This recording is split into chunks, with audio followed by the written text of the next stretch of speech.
Espiritismo é muito legal. Você começa a entender as coisas, você vê uma coisa acontecendo no mundo e fala, poxa, eu estou entendendo aquilo. Eu sei que aquele problema aconteceu, eu sei que aquela doença aconteceu, eu sei o que vai acontecer com aquela pessoa, eu sei que aquele que morreu, como é que foi a coisa. É muito legal. Muito boa noite, meus queridos irmãos. Boa noite. Que a paz do Senhor Jesus e a bênção dos mentores da casa estejam com todos vocês, pacificando, harmonizando, trazendo na noite de hoje as energias e os pensamentos e as vibrações que nós tanto precisamos. Porque a vida não é fácil. E a boa notícia é que vai piorar. Para quem não conhece doutrina espírita, a situação vai se complicar cada vez mais nos próximos tempos. A evolução das coisas, e não precisa ser espírita para perceber isso, né? Basta acompanhar o mundo, as notícias e as vibrações que envolvem a atmosfera. Por isso a gente escolheu esse tema. Porque às vezes a gente vem numa palestra espírita e escuta palestras belíssimas. As camadas de energia do perispírito, segundo as últimas pesquisas. Sim, e daí? O que eu faço com isso? Como é que eu aplico isso no meu dia a dia? Esse assunto é importante? É. Para um grupo de estudo. Para a gente que está estudando mais aprofundadamente, aquele grupo separado, e muitos centros espíritas têm esses grupos. Quem se interessar, se informe. Se na casa tem, não sei se tem, grupos de estudo, em algum dia da semana tem, né? Na segunda-feira tem. É onde você vai parar, você vai fazer pergunta, você vai se aprofundar. Mas numa palestra pública, o interessante é a gente aprender algo que seja útil para o nosso dia a dia. Até porque muitas pessoas que vêm não são espíritas. Ou são aqueles espíritas mais ou menos? Ou são aqueles que acham que são espíritas? Ou aqueles que só são espíritas na hora do aperto? E vem no centro, a vida melhora e nunca mais volta. Né? Uma vez um colega falou comigo que, comparando com a história dos 3 porquinhos, a maioria acho que conhece a história dos 3 porquinhos, né? Que hoje em dia, acho que nem isso as mães estão contando mais para as crianças são criadas no TikTok. Mas o espírito do tipo 3 porquinhos é assim, aquele, primeiro, o porquinho que faz a casa de palha, né? É a pessoa que chega no centro espírita e se empolga, meu Deus, é isso, agora eu sou espírita, vai ali, compra 40 livros espíritas, sai falando com os parentes, distribui para todo mundo livro espírita, e aí o primeiro problema que tem na vida dela é a casa de palha que voa, ela corre, deixa de ser espírita. Alguém sempre fala assim, tá vendo? Agora que você virou espírita, é por isso que aconteceu isso. Se você estivesse lá na igreja, nada disso teria acontecido. Não tem? O espírita da casinha de pão, que é o segundo porquinho, é aquele que já é mais... é a maioria. Faz a casa mais devagar, vai mais devagar, mas também quando a vida sacode, fica de mal com Deus, vai embora e pronto. E o espírita que faz a casinha de tijolo é aquele que vai com calma, não se empolga, porque cada casa espírita é de um jeito, cada centro espírita é de um jeito. Tem centros que se desviam, tem centros que tem muita confusão. Nenhum centro é perfeito, porque nós não somos perfeitos. Nós estamos aqui para nos ajudar a entender melhor a vida, a entender melhor o espiritismo, a ter uma vida com menos sofrimento. Porque Jesus disse, né? Quem me segue, carregue o seu fardo comigo e seu fardo ficará mais suave. Ele não falou que ia tirar o fardo da gente completamente. Mas quando a gente entende as coisas, o fardo fica mais suave. Um exemplo, por exemplo, a morte. O espiritismo acabou com a morte. O espírita não morre, sabia? Nós desencarnamos, é mais chique. Porque a gente descobre que a vida é uma só, que a gente é imortal. Então a perda de alguém querido é diferente quando a gente realmente acredita nisso. Uma pessoa conhecida ontem falou comigo que estava na academia fazendo ginástica e tinha uma senhora encostada na parede, aparentemente passando mal. E ela chegou até a senhora e falou, a senhora está passando mal? E a senhora virou para ela e disse, eu estou numa crise de pânico, eu perdi meu filho, a minha vida acabou, Deus não existe, e eu estou passando muito mal aqui, eu já liguei para o meu marido. E ela tem conhecimentos espíritas. Ela tentou ver se havia abertura para algum tipo de abordagem naquele momento, mas a mulher estava tão fechada no sofrimento e tão revoltada com Deus. Não me fala em Deus, não. Se Deus existisse, não levava meu filho. Tanta gente ruim no mundo, por que ele não leva essas pessoas? A gente não pensa às vezes assim? Um bandidão se dando bem e uma pessoa boa morre. Ué, que Deus é esse de amor, justiça e misericórdia que a gente aprende? Né? Não bate. Aí a pessoa que não tem conhecimento espírita tem toda a razão de ficar revoltada, ficar de mal com Deus, dizer que não acredita, ficar cética. Quantas pessoas me falam, eu queria tanto acreditar naquilo que você acredita, mas isso é a história da carochinha, isso aí é só para acalmar as pessoas, nada disso é verdade. Mas ele também não procura. Então, para a gente saber como aplicar o espiritismo no dia a dia, primeiro a gente tem que saber o que é espiritismo. Como é que eu vou saber como é que aplica se eu não sei nem o que? Não é verdade? Porque uma menina ligou para mim, o pai dela está com uma doença degenerativa, e ela queria um lugar que curasse o pai dela. Que eu indicasse uma casa que tem tratamento de cura para curar o pai dela. Eu falei, olha, tem a casa tal, tem a casa tal, tem a casa tal. Não, porque eu sou espírita, eu vou a cartomante, a gente lê a sorte. Ela achava que espiritismo era isso. Aí eu falei, olha, não é assim não, é assim, assim, assim. Tem casos que faz tratamento à distância. E quanto é que é? Falei, nada. Qualquer casa espírita que te cobrar para fazer qualquer tipo de tratamento não é uma casa espírita. É uma casa espiritualista. Porque a palavra espírita ela ficou vulgar. Qualquer lugar, bota lá.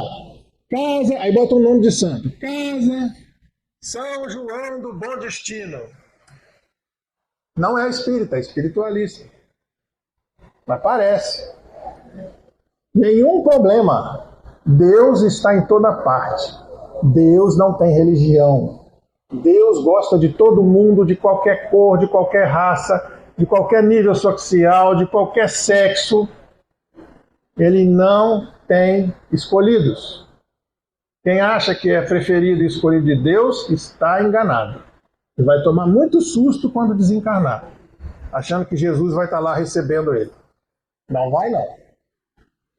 Então, o que é Espiritismo? Primeiro, Deus é o Criador Supremo. É a inteligência suprema do universo que criou tudo. O que é Deus? Não sabemos. Deus não é um velhinho de barba branca sentado num trono com um monte de televisão na frente vendo a nossa vida. Deus não é humano. Não sabemos o que é Deus. Sabemos que Ele é o Criador de tudo. Primeiro ponto. Segundo ponto. A alma é imortal. O corpo morre, mas a alma é imortal. Foi criada por Deus. Não sabemos como e nem quando. Os espíritos que se comunicaram com Allan Kardec e foi fazendo um monte de perguntas e escrevendo nos livros, organizando a doutrina, ele não inventou o espiritismo. Ele organizou, fazendo perguntas e respostas. Em 1850, iniciou um trabalho. E aí ele foi perguntando, mas quem criou vocês? Foi Deus. Como? Não sabemos. Quando? Não sabemos. Mas a gente sabe que é imortal e que a gente vive várias vidas, não uma só. Por que não é uma vida só? É uma vida só como Demartino. Mas não é uma vida só para o espírito que agora anima Demartino. Porque é impossível atingir a perfeição, aprender tudo numa vida só. O amor, a justiça e a misericórdia de Deus não seriam perfeitos se a gente tivesse uma vida só. Olha só, um bebê nasceu, respirou e morreu. Ele tem alma, não tem? Não pecou, pelo senso comum. Não tem pecado. Foi para o céu. E aí? Vai ficar voando lá sem falar? Beber para sempre? Vai virar querubim? Que utilidade tem isso? Não encaixa. Agora, uma pessoa que vive 80, 90 anos tem a oportunidade de errar muito. A chance dele não ir para o céu é muito grande. Então é melhor morrer novo. Olha só. Não encaixa o que a gente aprende nas outras religiões. Ah, mas a Bíblia está escrita assim. A Bíblia é um livro maravilhoso. O Antigo Testamento, podem pesquisar, não acreditem em mim. Em nada que eu falar aqui, vocês acreditem de cara. Pesquisem, pensem. Aquilo que vocês considerarem útil como verdade, guardem para vocês. Se vocês considerarem besteira, deixa para lá. A Bíblia foi escrita por vários autores, é uma coleção de livros. E foi ajuntada mais ou menos no século 100. Alguns livros foram considerados, outros não foram considerados. A igreja foi juntando e criou-se o que se chama Bíblia. São vários os autores que escreveram a Bíblia. Várias pessoas, com várias histórias. Alguns nem estavam lá. Ouviram dizer. Foi passado de boca em boca. Então não dá para a gente acreditar palavra por palavra no que está lá. A gente tem que acreditar na essência da mensagem. Se Jesus quisesse, ele teria escrito a Bíblia. Não podia? Sentado lá, ele só conheceu a missão com 30 anos. Foram 3 anos de missão. Até os 30 anos, provavelmente, ele trabalhou como carpinteiro. Ele poderia ter escrito a Bíblia, deixado guardada. Ó, depois que me crucificarem, vocês liberam aí. Por que ele não fez? Porque ele sabia que o homem ia mexer. O homem hoje não pega a lei e faz o que quer da lei? Está escrito uma coisa, ele faz outra? Bota isso, tira aquilo, aumenta, desaumenta. Então, é uma referência. O Novo Testamento, que é a história de Jesus, apresenta Deus como um Deus amoroso, um Deus justo. Jesus veio renovar a lei, né? Ele veio ensinar uma nova forma de ver Deus. Não aquele Deus que castiga, que mata, destruidor, mas um Deus de amor. E isso provocou uma revolta muito grande. Por isso ele foi morto. Porque ele ia derrubar o poder, não como um Messias com um exército, mas ele ia derrubar o poder da forma que estava estruturado, os sacerdotes, o dinheiro do templo, o governante. Ensinar que um escravo valia o mesmo do que um nobre? Isso era uma revolução. Há pouco tempo a gente deixou de considerar que o escravo era a mesma coisa que uma pessoa, não era assim? Olha os filmes de escravo do Brasil para vocês verem. O escravo era considerado um objeto, era vendido igual se fosse boi. Não era considerado gente. E quando a gente é espírita de verdade, não existe preconceito. Como eu sei que eu vivo várias vidas, eu posso ter sido escravo, eu posso ter sido chinês, eu posso ter sido feitor, eu posso ter sido russo. Então como é que eu vou ter preconceito de russo se eu já posso ter sido russo? De escravo, de chinês, de bandido. Todo ser tem a semente da perfeição. É isso que a gente aprende. Então a gente olha para as pessoas de uma outra forma. Eu vejo em todos vocês e em mim um grande potencial. Como Jesus disse, podeis ainda fazer mais do que eu. Só que a gente, para fazer isso, a gente tem que evoluir. A gente tem que enxergar além, a gente tem que se colocar no lugar do outro. E às vezes a gente não se coloca no lugar do outro. Quantas vezes a gente é testado no nosso dia a dia, achando que tem vantagem, que é mais do que o outro? Um exemplo comum de trânsito. Vem aquele cara naquele carrão importado e ele acha que tem direito de passar na sua frente porque seu carro é velho. Já viram isso? O caminhãozão, porque é grandão, ele sai e todo mundo que sai da frente, porque ele é grandão. O homem fortão acha que pode porque o outro é pequenininho, tirar vantagem com ele. O rico, o patrão, maltrata o empregado, porque tem o poder na mão do dinheiro e da demissão. Ainda hoje é assim. E a gente, como espírita, a gente enxerga isso de uma outra forma. Aquele ser está num nível diferente de evolução. Ainda pode aprender. Eu já posso ter sido assim. Então eu tenho que entender que aquele outro ainda não chegou lá. Então a gente, olha, por exemplo, eu sou gordo. Tem gente que não gosta de gente gorda. Fica incomodado. Acha que gordo é incompetente. Porque ele anda devagar. Né? Porque ele é gordo, ele é incompetente. Não tem nada a ver. Tem gente magra incompetente, gente mais ou menos incompetente. Mas fica associado. Eu não gosto de estar gordo. Mas eu não tenho nada contra gente gorda. Tem gente que é negro e tem preconceito de negro. Como é que você, sendo negro, você vai ter preconceito da sua raça? Porque na outra encarnação você não foi negro. E agora você está vivendo como negro para entender o que é ser perseguido, o que é ser diminuído. O feitor do passado, o fazendeiro, o senhor de escravos, volta às vezes como negro. Tem uma pessoa que eu gosto muito dela, ela é bem pobrezinha, mas ela se enfeita, igual uma princesa. Enche de anel no dedo. Cada dedo tem 2, 3 anéis. Se você encontrar com ela na rua, vocês vão ver. 3 colar, blusas. Ela vai nos brechó, compra todas aquelas blusas mais brilhantes que tem e usa. Aí ela fala assim, eu acho que na outra vida eu fui princesa, porque eu não gosto de pobre. Aí eu não preciso nem ser espírito, mas assim, com certeza, minha filha. Mas ela está tendo uma encarnação maravilhosa. Porque a gente não consegue superar tudo. Né? A gente vem com uma missão, com uma programação na Terra.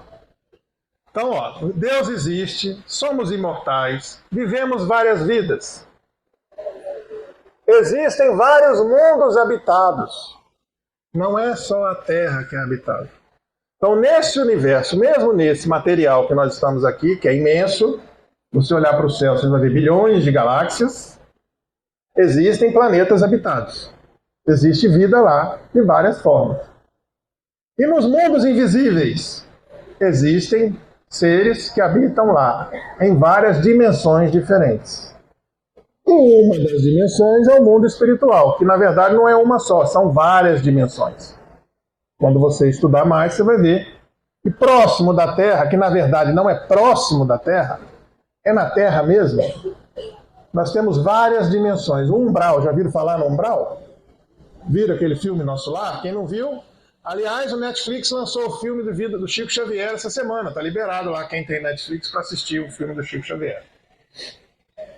Essas camadas de energia mais densa estão dentro da Terra, próximos da Terra. É tudo junto. É uma questão de vibração, de sintonia. Cada um de nós vibra, pensa, emite energia. Então, quando eu faço uma oração, por exemplo, quando eu falo uma coisa, não é a minha voz que faz o efeito. É a energia e o sentimento que eu libero que faz o efeito. Você pode chamar uma pessoa de monstro e fazer um elogio. Né? A pessoa fez uma jogada de futebol maravilhosa. Nossa, ele é um monstro. Ele é um craque. Né? Ou ele é um grande assassino e fala, nossa, que monstro.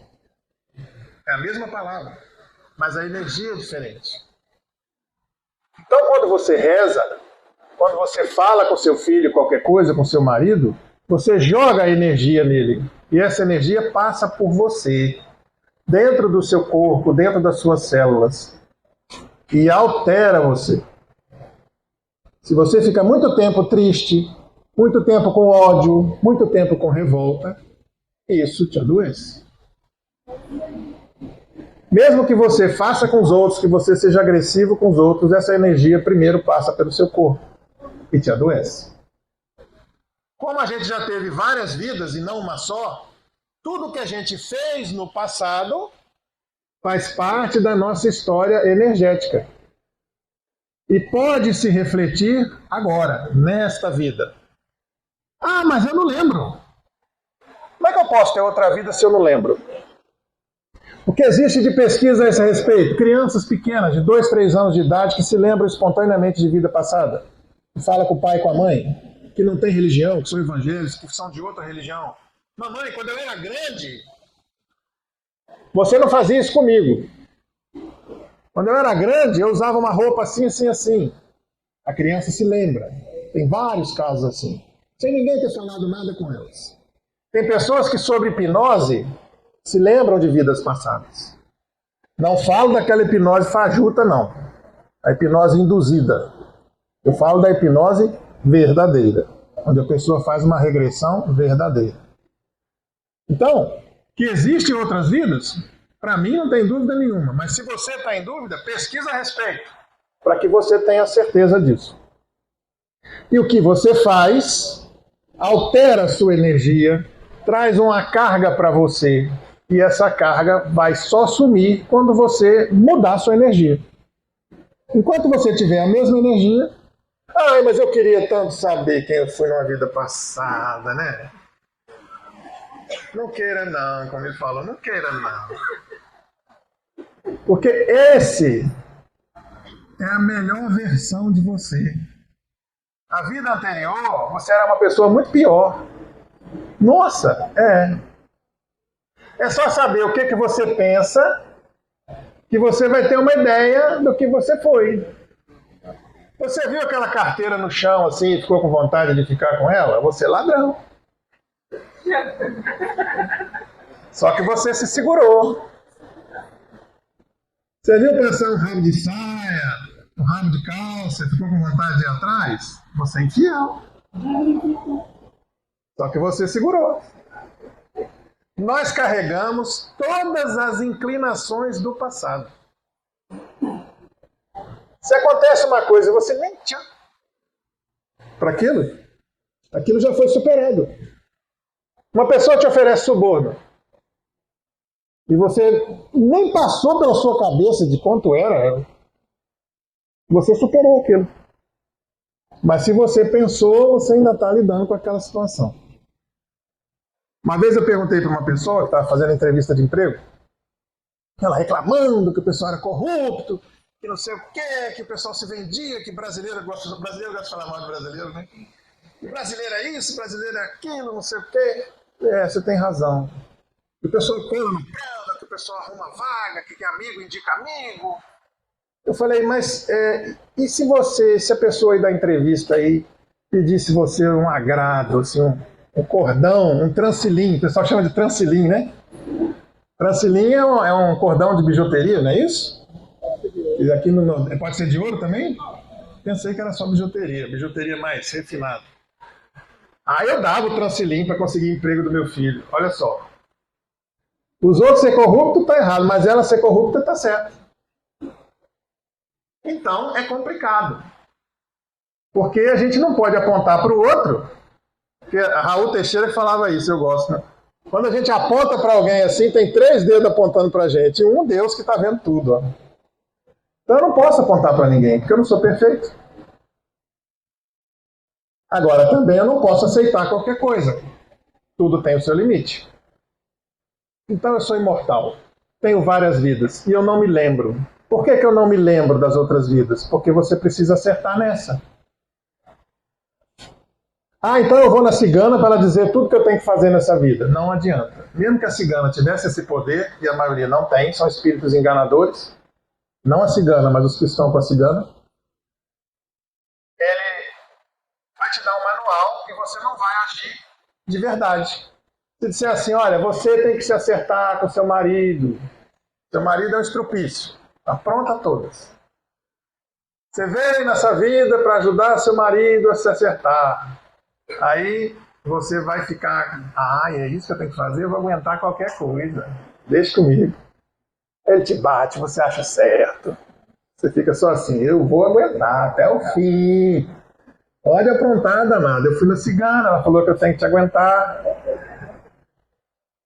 Aí você aguenta 50 anos de maus tratos e morre.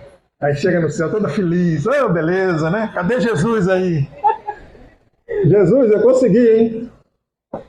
Não, minha filha. Você engoliu o seu marido.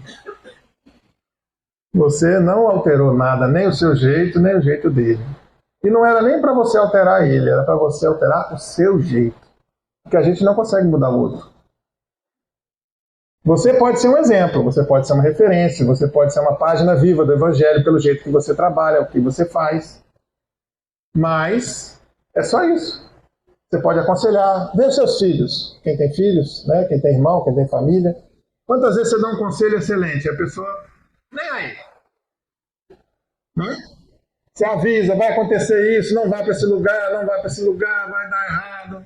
Aí vai e quebra a cara.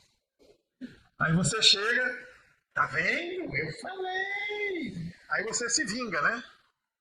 Pisa na cabeça de quem já tá caído no chão. Eu te disse, você não escutou a mamãe? Mamãe sabe tudo. Não é hora de pisar na cabeça de quem está caído. Quando a gente é espírita, a gente aprende isso. Você tem que ajudar ele a se levantar. Você tem que abraçar na hora que ele está chorando. E não afundar ele mais. Então você olha para o bêbado e não vê um safado, sem vergonha, que não tem força de vontade. Você vê um doente que precisa de ajuda. Você olha para um viciado, a mesma coisa. Você olha para um bandido, a mesma coisa. Não significa que você vai ser permissivo nem tolerante, mas você vai olhar com outros olhos. Quando eu estava preparando essa palestra, despertou uma curiosidade. Eu pensei assim, quando é que o homem começou a pensar que uma pessoa podia mudar, que uma pessoa podia se recuperar, que o malvado podia se reabilitar? Quando é que foi isso na história? Porque o mais fácil é você pensar assim, pega todo mundo do presídio e mata. Né? Tá gastando um dinheirão com aquele pessoal lá e gente passando fome aqui fora, gente do bem passando fome, você sustentando bandido, traficante. Acaba com eles. Né? Pega os terroristas, mata todos os terroristas.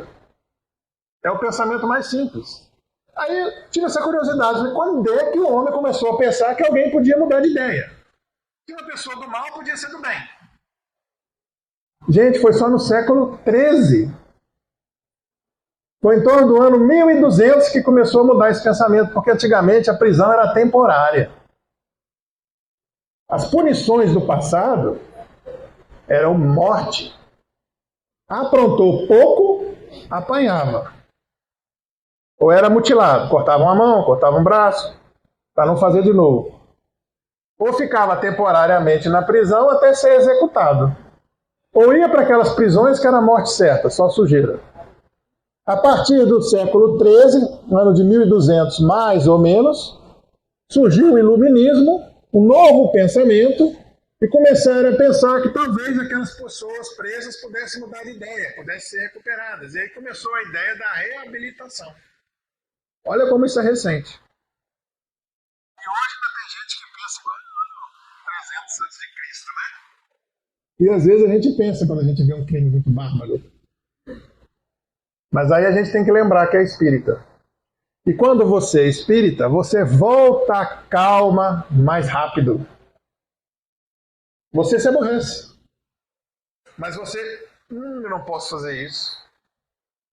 Eu vou me complicar se eu fizer isso. Né? Eu vou me enrolar se eu fizer isso. Eu tenho vontade de fazer, mas eu não posso fazer. Coisas pequenas. Furar a fila.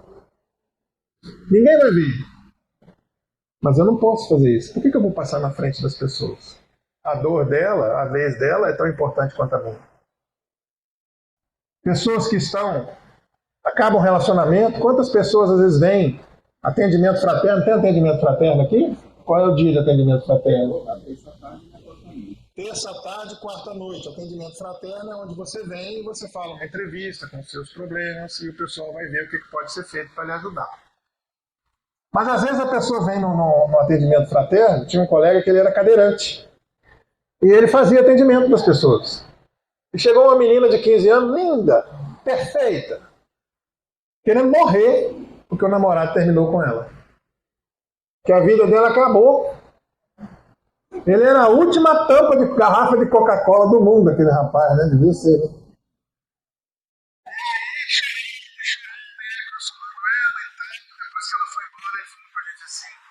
Ela nem olhou pra mim. Se ela tivesse olhado para o meu corpo, ela ia ver o que é problema. Mas o problema dela, para ela, era imenso. Porque cada pessoa tem uma tolerância e uma resistência diferente. A gente não pode abusar, a gente não pode pressionar. Você pega uma pessoa que está em depressão, fulano, vem cá, você tem que sair, vamos pro shopping, vamos pra festa. A pessoa que está em depressão de verdade, ela não quer ir pro shopping, não quer ir pra festa. E se ela for, ela não vai se sentir bem lá. Ela precisa ser tratada, ela precisa ser medicada. A pessoa, quando está no limite, ela não deve ser testada. Vou repetir. A pessoa, quando está no limite, ela não deve ser testada. E quando você chegar no seu limite, saia de perto. Fique sozinho. Reze, respire, antes que você faça alguma bobagem. Não devemos tomar nenhuma decisão de cabeça quente. Aquele problema está muito, dorme, deixa o travesseiro, reza, pede uma solução, pede a Deus que na hora do sonho te inspire, os espíritos te dê uma solução para aquele problema, ou pelo menos te acalme para encontrar uma saída diferente da que você está pensando. Só um exemplo chocante para a gente guardar isso. O pai, essa história é verdadeira. Os pais pressionavam muito um rapaz para ter notas boas na escola. Se ele tirasse 9, era ruim. Tinha que ser acima de 9,5. Porque ele só fazia isso, a obrigação dele era estudar. Era uma família com dinheiro, o rapaz tinha tudo, mas não tinha o principal, que era a compreensão e carinho dos pais. Só tinha pressão, e na cabeça dos pais eles estavam fazendo o que era certo. Porque o pai queria que o filho fosse um vencedor. Ele estava preparando o filho para ser um vencedor. O vencedor na cabeça dele era um cara de sucesso e rico. Esse menino tirou uma nota ruim. E já estava no limite. E quando eles chegaram no quarto, o menino estava na janela. A mãe gritou, chamou o pai chega, vê aquela situação. Aí ele fala assim, ele está fazendo isso só para fazer chantagem com a gente. Ele não tem coragem, não. O pai ficou com o tênis do menino na mão. Não pressionem quem está no limite. Orem. Sobre suicídio e sobre morte. Ninguém morre, né? O espírito sai do corpo, fica um tempo no mundo espiritual, um tempo em perturbação. Depois ele recobra a consciência, ele vai para planos numa energia semelhante à dele. Cada caso é um caso. Não existe uma regra igual para todo mundo que morre. Cada um tem uma história de vida diferente. Tem atenuantes e agravantes. Então não existe uma lei para todo mundo. Tem gente que fica na terra, fica andando na terra. Tem gente que fica andando na casa. O espírito nem sabe que morreu, igual aquele filme Sexto Sentido. Tem gente que vai para mundos inferiores. Tem gente que adormece e já acorda numa enfermaria no mundo espiritual. Tem gente que é retirado na cama pelos parentes, que só levanta e fala, opa! Então cada um tem uma história diferente. E quanto mais a gente se harmonizar, mais a gente aprender, mais a gente equilibrar, mais a gente vai ter um desencarne melhor. A gente vai sofrer menos. Quando a gente perder alguém querido, a gente vai superar melhor.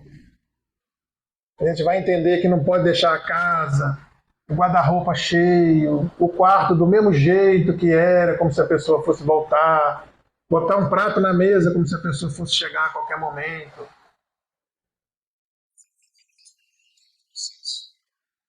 Cada um tem o seu tempo, mas que você tem que entender que você precisa voltar à vida. A melhor forma de homenagear quem morreu é ter uma vida feliz. Imagina você desencarnou, uma pessoa que você gosta muito. Você queria que ela passasse o resto da vida chorando você?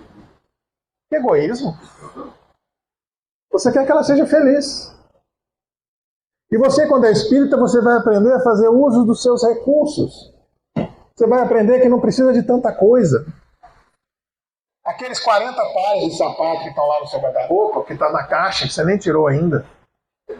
Roupa que está com etiqueta, não se cutuquem. Certo? Porque todo mundo acha que o que a gente fala é para os outros. Né? Nunca é para ele. Então, se fulano tivesse aqui, fulano sabe escutar isso, né? Nós estamos gravando a palestra, tá? Se o som ficar bom e é tudo certinho, vai pro canal. Tem um canal no YouTube que a gente coloca mesmo, chama Ceareiros do Amor, tudo junto. Lá tem músicas espíritas e algumas palestras minhas. Ceareiros do Amor, tudo juntinho no YouTube. Aí essa pessoa que você queria que escutasse, de repente ela escuta. Mas, às vezes a pessoa fala assim, nossa, 50 minutos de palestra é muito tempo. Eu só aguento 15 segundos no TikTok. O que eu vou fazer? Né? Cada um do seu cada um. Então você aprende que você não precisa de tudo aquilo. Eu estava vendo uma reportagem de uma mulher que coleciona bonecas. Ela tem 2.998 bonecas na casa dela. Ela tem 2 guarda-roupa de roupa de boneca. E ela dá banho, limpa, penteia, coloca as bonecas. Quem é? Ela que é a dona da boneca ou a boneca que é a dona dela? A pessoa que passa o dia inteiro limpando a casa, ela que é a dona da casa ou a casa que é a dona dela? A gente tem que pensar nisso. Quem trabalha 24 horas por dia? Quem é dono de quem? Cadê o seu tempo? Será que essa senhora mesmo, ela fala assim, muita gente me dá boneca, chega aqui a boneca toda arrebentada, eu conserto, levo na máquina. Ótimo, mas que beleza. Ela devia doar as bonecas. Né? Ela poderia, olha se ela fosse com mentalidade evangélica, não digo nem espírita, evangélica, pensando no outro, né? Ela reformaria as bonecas e doaria para as crianças que precisam de boneca. Seria um trabalho maravilhoso, ela estaria fazendo ponto, não seria só uma acumuladora. Tem uma outra pessoa que ela se aposentou, ela juntou um bom dinheiro durante a vida, trabalhou muito, mereceu o dinheiro que juntou. Nunca se casou. Casou com o trabalho. Mora num hotel. Num flat. Come em restaurante. Cada dia num shopping diferente aqui de Recife. O passatempo dessa pessoa é viajar pelo mundo. Ela vai, fica 15 dias num lugar, aí enjoa. Fica 15 dias em outro, enjoa. Aí volta pro Brasil, fica um pouco. A vida é assim. Esperando a morte chegar. Eu já conversei com essa pessoa algumas vezes. E até falei assim, por que você não se engaja em alguma coisa? De repente tem alguma coisa que você gosta de fazer, né? Alguma coisa relacionada até ao seu trabalho. Trabalha como voluntário em algum lugar. Ninguém precisa saber que você tem dinheiro. Todo mundo só quer se aproveitar de mim. Todo mundo quer meu dinheiro. E essa pessoa já está avistando assim, São Pedro já está começando a chamar. A gente brinca assim, né? Não pode nem trocar uma lâmpada que se levantar a mão, Deus puxa. Tá assim. Quem vai herdar são os sobrinhos, né? Porque não tem filho. Aí, eu já pensei nisso mesmo, já pensei. Mas só fica no já pensei. Faz um testamento. Deixa para alguma instituição séria. Né? Já que você não quer em vida usar seu dinheiro para alguma coisa, distribui para quem você acha que merece, porque os sobrinhos nem visitam. Porque é uma pessoa difícil. Então, você fica sem o que dizer. Aí, às vezes, vem uma doença na vida da gente. E a doença sacode a gente. Não sacode? Quando você chega lá, abre aquela biópsia, vem assim. Aí você finge e fala assim, doutor, não entendi. Entendeu, né? É tão ruim que ele não quer nem... Não entendi. É aquela doença? Nem gosto de falar a palavra, né? Acho que se falar câncer, pega, né? Lá em casa era assim. Meus avós não falavam a palavra câncer de jeito nenhum. Falavam, fulano está com aquela doença. E a minha avó era mais engraçadinha, ela está com caranguejo. Aí você começa a ver que você não é imortal. Né? Você pode morrer e essa sacudida, às vezes, da doença vai causar uma transformação em você, ou poderia causar uma transformação em você. Porque aí você começa a procurar curas. Você começa a pensar na possibilidade de morrer. Você começa a pensar em Deus. Você começa a negociar com Deus. Ó Deus, se você me curar, eu vou fazer isso assim, assim, né? E aí, às vezes, este caminho vai te fazer encontrar realmente com Deus. Com a sua espiritualidade que estava equivocada, adormecida. Às vezes a sua doença vai ser a sua cura. E a cura mais importante é a cura da alma. Não é a cura do corpo. Às vezes você vem no centro e o corpo está tão destruído que não dá para refazer. A doença está tão avançada que não tem nenhuma energia que possa causar a sua cura absoluta. Mas aquela busca que você está fazendo, a transformação interior, às vezes está curando você como espírito, a sua forma espiritual, para que na próxima encarnação você não traga mais aquela doença. Porque se você não mudar o seu jeito, a doença volta, porque a sua energia não mudou. Você tem um câncer, opera, daí a 2, 3 anos, câncer. Daí 1 ano, câncer. Daí outro ano, câncer. Ué, que negócio é esse? Câncer não pega, não é gripe? Você tem que mudar a sua energia. Mudando a sua energia. André Luiz fala de uma forma, num dos livros espíritos, uma forma muito legal de falar. Ele falou que o nosso corpo é formado, as nossas células, né? Por um monte de animaizinhos domesticados. É como se fosse um grande zoológico, né? Com um monte de bichinho vivo, porque cada célula nossa é um ser vivo. Mas de vez em quando uns animaizinhos ficam rebeldes e não te obedecem mais e começa a reproduzir sozinho. É o câncer. Você perde o controle energético de uma região do seu corpo. E ele começa a reproduzir sozinho e acaba te matando, mas não é porque o câncer não é uma inteligência viva que quer te matar. É uma célula que começou a reproduzir anormalmente e ela quer viver, ela quer crescer, ela quer expandir, ela quer reproduzir. E nesse processo ela vai ocupar um pedaço seu que é importante para você e acaba te matando. Mas o objetivo dela não é esse. É só uma energia alterada. E você mudando essa energia, você fica livre disso. Nessa vida ou nas próximas. Ah, mas a gente aprende até o último minuto. Se você está aqui, ainda vivo, respirando, se você está numa cama de UTI, cheia de aparelho, você ainda tem condição de aprender. Existe um motivo. Às vezes a pessoa está lá, era boníssima. Eu não entendo por que mamãe está naquele sofrimento, já está no CTI há 20 dias, toda cheia de ferida, de complicação, toda inchada. Mamãe não merece isso. Primeiro, você não sabe o que aconteceu na vida anterior. Segundo, sua mãe pode estar fora do corpo e não está sentindo nada. Aquela situação ali é para transformar vocês. A equipe que está em volta, os filhos que estão brigando, aquela confusão de família de herança, aquelas coisas. Que só acontece lá em casa, não acontece na casa de vocês. Então, às vezes a pessoa nem está mais ali. Está fora do corpo. Aquela experiência é para vocês se transformarem. E para a gente entender que tudo tem um limite. Tem um seriado, não sei se vocês já viram, que chama The Chosen, Os Escolhidos, né? Que é um filme novo, que fala vários episódios sobre a vida de Jesus. Ele não acompanha direitinho a Bíblia, né? Ele faz um Jesus moderno. Mas tem umas cenas muito interessantes. Algumas reflexões interessantes. E uma das coisas que fica lá é que nem tudo que isso aí é verdade, né? Nem todo mundo que procurou Jesus foi curado. A Bíblia cita alguns casos, mas imagina, quando Jesus passava na rua, quantas pessoas não iam atrás de Jesus procurando cura? E nem todas eram curadas. Por quê? Porque às vezes a nossa doença é a nossa cura. E por último, os espíritos interferem nas nossas vidas, muito mais do que nós imaginamos. Nós conversamos com os espíritos energeticamente o tempo todo, e às vezes a gente não percebe. Mas eles interferem no nosso pensamento porque estão na mesma sintonia.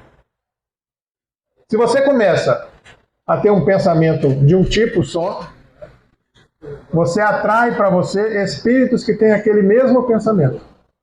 É igual você estar vendo um jogo. Imagina você estar vendo um jogo do Brasil na sala, com a televisão ligada, janela aberta. Copa do Mundo, jogaço, decisão.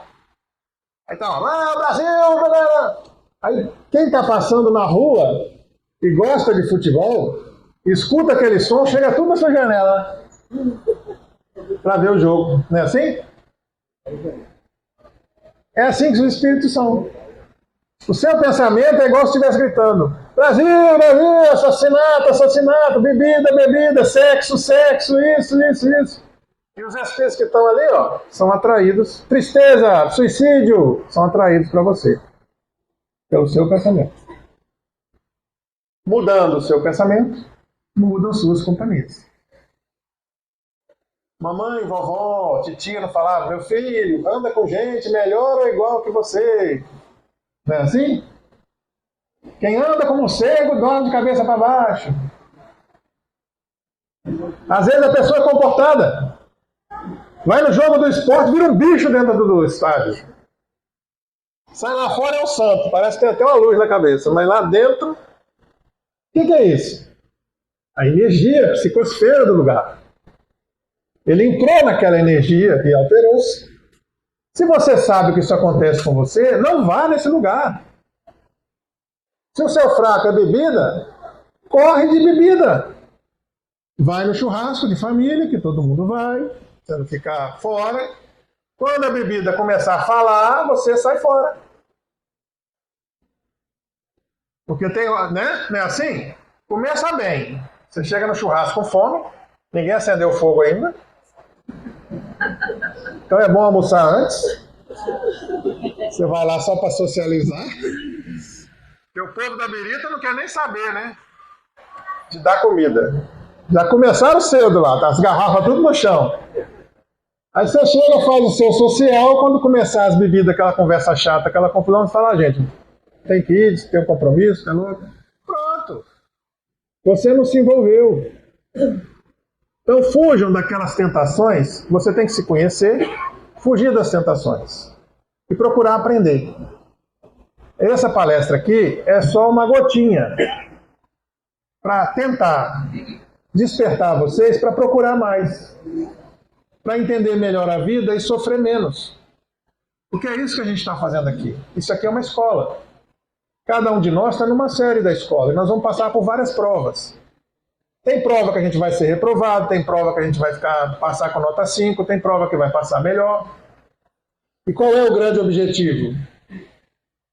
Terminar a nossa existência melhor do que a gente nasceu. Não dar causa para a nossa morte. Todo mundo vai morrer? Vai. Eu vou morrer? Vou. Quando? Não sei. Estou na fila. Dou meu lugar para quem quiser passar na frente, que eu sou educado. Ela quer. Ela levantou o dedo, né? Você quer, né? Pode passar. Eu só não quero é dar causa. Então, às vezes, o pessoal chega no centro espírita e fala assim: meu filho morreu de acidente, eu queria saber. Ele deu causa? Não, ele era o carona. Ele estava de carona, a outra pessoa foi imprudente e meu filho morreu. Seu filho sabia que ele era imprudente? Que aquela pessoa bebia e fazia de tudo e andou assim mesmo? Sabia. Eu já tinha ido com ele outras vezes em outras festas. Então ele teve participação também. Não tanto quanto a pessoa que foi imprudente, mas ele também entrou na correnteza. Quando você entra para nadar num lugar que tem correnteza, você está pagando o preço, não é assim? Ah não, ele estava indo para o trabalho, ele estava embaixo de um ponto de ônibus, a marquise soltou e caiu na cabeça dele. Era a hora dele. Ele não causou nada daquilo. Era a hora dele desencarnar. Ele morreu no tempo certo. Então a gente morre no nosso tempo certo, ou a gente pode morrer antes da hora, dependendo da escolha que a gente faz. E a gente pode morrer depois da hora. Um grande exemplo é o nosso irmão Divaldo. Quem já assistiu as palestras do Divaldo, que desencarnou recentemente, sabe quantas vezes ele disse que recebeu moratória. Ele estava para morrer, os espíritos esticaram mais um pouquinho a vida dele, porque a missão dele era muito bela. Ah, então por que não esticaram mais? Poxa vida, você gosta do Divaldo ou não? Olha a condição física que ele estava, gente. Né? É igual o Papa Francisco, né? Faleceu também, já velhinho, cumpriu a missão dele na Terra aqui, chegou o tempo. A gaiola, gente, o nosso corpo é uma gaiola. A gaiola vai ficando velhinha, ferrujadinha, amassadinha. O passarinho não pode ficar mais lá dentro. O passarinho tem que voar e voltar para casa. Nosso corpo é essa gaiola velhinha. Então, a nossa grande gratidão a Divaldo. Tive a oportunidade de conversar com ele. Muito pouco. Mas o encontro que eu tive com ele mudou minha vida. Então eu sou muito feliz e muito grato a Divaldo. E feliz dele ter voltado para o mundo espiritual, onde ele vai trabalhar muito mais depois de umas férias. Merecidas, né? Como a Maíse Braga fala, né? Quando eu desencarnar, eu vou ficar uns 300 anos no céu sem fazer nada, só embaixo de uma mangueira. Não vou voltar tão cedo. Se você tiver merecimento, você pode fazer isso. Mas se você não tiver, meu filho, você volta e vup. Estudem sobre reencarnação, é muito legal, gente. Espiritismo é muito legal. Você começa a entender as coisas, você vê uma coisa acontecendo muito, fala, poxa, eu estou entendendo aquilo. Eu sei que aquele problema aconteceu, eu sei que aquela doença aconteceu, eu sei o que vai acontecer com aquela pessoa, eu sei que aquele que morreu, como é que foi a coisa. É muito legal. Que Jesus abençoe a todos, que vocês procurem a doutrina espírita, que apliquem no dia a dia, nas pequenas coisas. Hoje mesmo, quando eu cheguei de carro, aqui tem uma vaga do palestrante. Alguém parou na vaga do palestrante, com certeza sem saber. Aí o rapaz falou assim, uma pessoa que estava chegando, para ali, para na frente daquele carro mesmo. Eu falei assim, eu não posso fazer com os outros o que eu não quero que faça comigo. Eu vou trancar um carro porque alguém trancou o meu. Não posso devolver na mesma moeda. E aí parei meu carro mais longe. Isso é alguma coisa importante? Não. É só para mostrar a vocês que uma pequena coisa no dia a dia. Se eu não fosse espírita, eu falava, desaforo, me trancaram, eu vou trancar também. Né? E assim vai. Ok?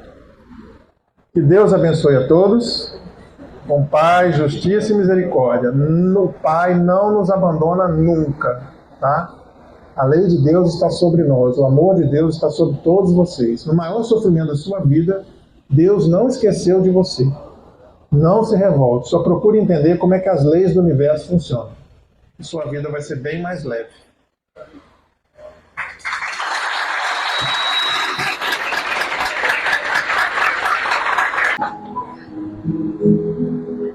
Jesus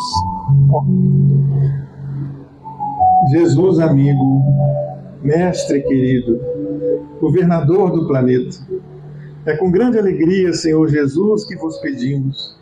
Derrama sobre nós vossas bênçãos, vossas vibrações de cura, a energia salutar, sobre nós, sobre todos os encarnados e desencarnados, sobre nossos familiares e nossos lares, sobre as pessoas doentes, as pessoas da rua, sobre as pessoas que estão na guerra, sobre as pessoas que estão causando a guerra, Senhor Jesus, sobre todo o planeta, sobre aqueles seres que não aceitam o Senhor.